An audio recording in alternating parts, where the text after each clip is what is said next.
जिंदगी एक सफर है, धूप और तूफान से भरा रास्ता। हम अक्सर ऐसे हालात में फंस जाते हैं जो हमारी हदें परखते हैं। ये मुश्किलें पहाड़ जैसी लग सकती हैं, जिन पर चढ़ना नामुमकिन है। लेकिन याद रखना, सबसे ऊंचे पहाड़ पर भी चढ़ाई की जा सकती है। सब कुछ सही सोच के साथ शुरू होता है। लाइफ कर्व बॉल्स फेंकती है, अनपेक्षित घटनाएं जो हमें हिलाकर रख देती हैं। हम खोया हुआ महसूस कर सकते हैं, अनिश्चित किस दिशा में जाना है। ऐसे समय में हमारे विचारों की ताकत मायने रखती है। हमारी सोच हमारा सबसे बड़ा साथी या सबसे बड़ा दुश्मन हो सकती है। जब अंधेरा घेर लेता है तो निराशा में डूबना आसान होता है, लेकिन अगर हम उम्मीद पर टिके रहें, अगर हम चुनौती को विकास के अवसर के रूप में देखें, तो हम अविश्वसनीय आंतरिक शक्ति को अनलॉक करते हैं। अटूट धैर्य के साथ मिलकर ये ताकत हमारी गाइडिंग लाइट बन जाती है। एक बार राज नाम का एक अमीर आदमी रहता था। उसके पास वो सब कुछ था जो कोई भी चाह सकता है। एक बड़ा सा बंगला, एक प्यारा परिवार और एक कामयाब बिजनेस। जिंदगी सोने के धागों से बुनी एक खूबसूरत टैपेस्ट्री थी। लेकिन किस्मत को, जैसा कि अक्सर होता है, कुछ और ही मंजूर था। एक दिन राज की दुनिया उलट गई। उसे अपनी आंखों में एक अजीब सी प्रॉब्लम होने लगी। सब कुछ धुंधला दिखाई देने लगा, जैसे उसकी आंखों पर घना कोहरा छा गया हो। वो घबरा गया। उसने अच्छे से अच्छे डॉक्टर से सलाह ली, जल्दी ठीक होने की उम्मीद में। उनका डायग्नोसिस निराशाजनक था। उन्होंने बताया कि उसकी ये कंडीशन इरिवर्सिबल है, कोई इलाज नहीं है। राज टूट गया। उसकी परफेक्ट लाइफ, जो कभी वाइब्रेंट कलर्स से भरी थी, अब एक हेजी ग्रे में डूब गई थी। वो जिंदगी जो वो जानता था, वो चीजें जो उसे पसंद थी, सब दूर होने लगी। उसका कभी फलता फूलता बिजनेस भी डूबने लगा। वो अब पढ़ने या सनसेट देखने जैसे सिंपल प्लेजर्स का भी आनंद नहीं ले सकता था। निराशा उसे निगलने को तैयार थी। राज ने हार मानने से इनकार कर दिया। वो दूर दूर तक मशहूर हीलर्स को ढूंढता रहा और ऑल्टरनेटिव थेरेपीज की खोज करता रहा। उसने एक मिरेकल की उम्मीद में बहुत सारा पैसा खर्च कर दिया। फिर भी हर रास्ता एक डेड एंड पर ले जाता था। उसके परिवार ने उसे दिलासा देने की कोशिश की, उसे यकीन दिलाया कि वो इस चुनौती का सामना साथ मिलकर करेंगे। लेकिन मन ही मन राज को बहुत बड़ा लॉस महसूस हो रहा था। वो खुद में सिमट गया, उस दुनिया से कट गया जिसे वो अब साफ साफ देख नहीं सकता था। दिन हफ्तों में बदल गए, हफ्ते महीनों में। राज की उम्मीद कम होने लगी। उसे लगने लगा कि उसकी बाकी जिंदगी एक धुंधली, अस्पष्ट दुनिया में ही बीतेगी। जिंदगी का वाइब्रेंसी एक दूर की याद की तरह लगने लगा था। एक शाम जब राज अपनी बालकनी में बैठा अपने ख्यालों में खोया हुआ था, उसने एक मेलोडी सुनी। ये एक सिंपल ट्यून थी जो फ्लूट पर बजाई जा रही थी, लेकिन इसमें एक तरह का मैजिक था।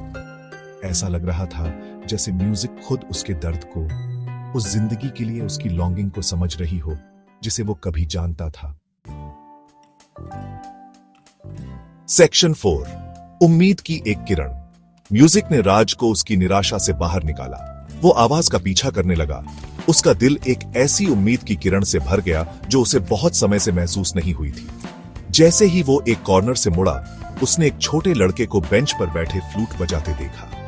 लड़के ने राज को देखकर बजाना बंद कर दिया और मुस्कुराया। "You like music?" उसने पूछा। उसकी आंखें इनोसेंस से चमक रही थी। राज लड़के के सिंपल सवाल से हैरान, बस सर हिला पाया।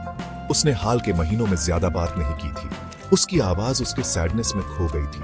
"माय ग्रैंडफादर टॉट मी," लड़के ने गर्व से अपनी फ्लूट ऊपर उठाते हुए कहा। "He says music can heal anything, it makes everything better." Raj ने लड़के को देखा। उसका दिल उसकी सिंपल विजडम से छू गया। वो लड़के को अपनी प्रॉब्लम्स के बारे में, उस डार्कनेस के बारे में बताना चाहता था जिसने उसकी जिंदगी को घेर लिया था।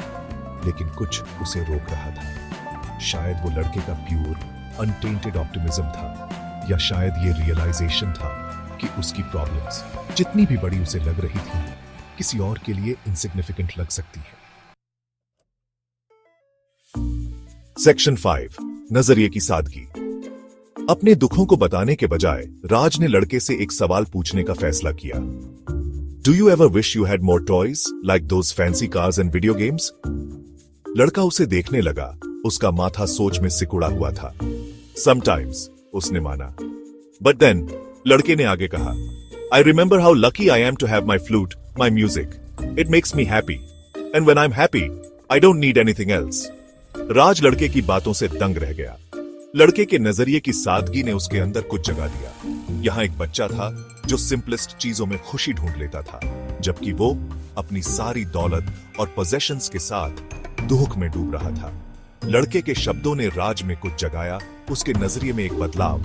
उसे एहसास हुआ कि वो इस बात पर इतना फोकस्ड था कि उसने क्या खोया है कि वो ये देखने में असफल रहा कि उसके पास अभी भी क्या है। उसके पास एक प्यारा परिवार था, उसके सर पर छत थी और बेस्ट पॉसिबल केयर तक उसकी पहुंच थी। उसके पास ग्रेटफुल होने के लिए बहुत कुछ था। सेक्शन 6, एक सबक सीखा। उस दिन राज ने एक अनएक्सपेक्टेड सोर्स से एक गहरा सबक सीखा। उसने सीखा कि खुशी मटेरियल पोजेशंस या परफेक्ट सर्कमस्टेंसेस से नहीं आती, ये अंदर से आती है। अच्छे पर ध्यान केंद्रित करने से, प्रेजेंट मोमेंट में खुशी ढूंढने से आती है। उसे एहसास हुआ कि उसकी विजन प्रॉब्लम, हालांकि चैलेंजिंग थी, उसकी जिंदगी को डिफाइन नहीं करती। वो अभी भी जॉय, लव और कनेक्शन एक्सपीरियंस कर सकता था। वो अभी भी एक मीनिंगफुल और फुलफिलिंग लाइफ जी सकता था। उसे बस एक अलग नजरिए से इसे अप्रोच करने की जरूरत थी। उस दिन से राज ने पॉजिटिव पर ध्यान केंद्रित करने का कॉन्शियस एफर्ट किया। उसने जिंदगी में सिंपल चीजों की, उन चीजों की कदर करना शुरू कर दिया जिन्हें उसने ग्रांटेड लिया था।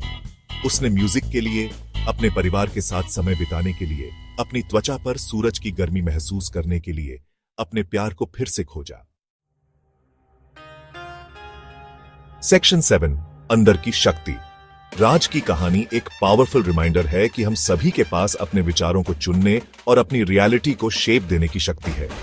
जिंदगी हमेशा हमारे रास्ते में चुनौतियां लाएगी, लेकिन असली मायने ये रखता है कि हम इन चुनौतियों का कैसे जवाब देते हैं।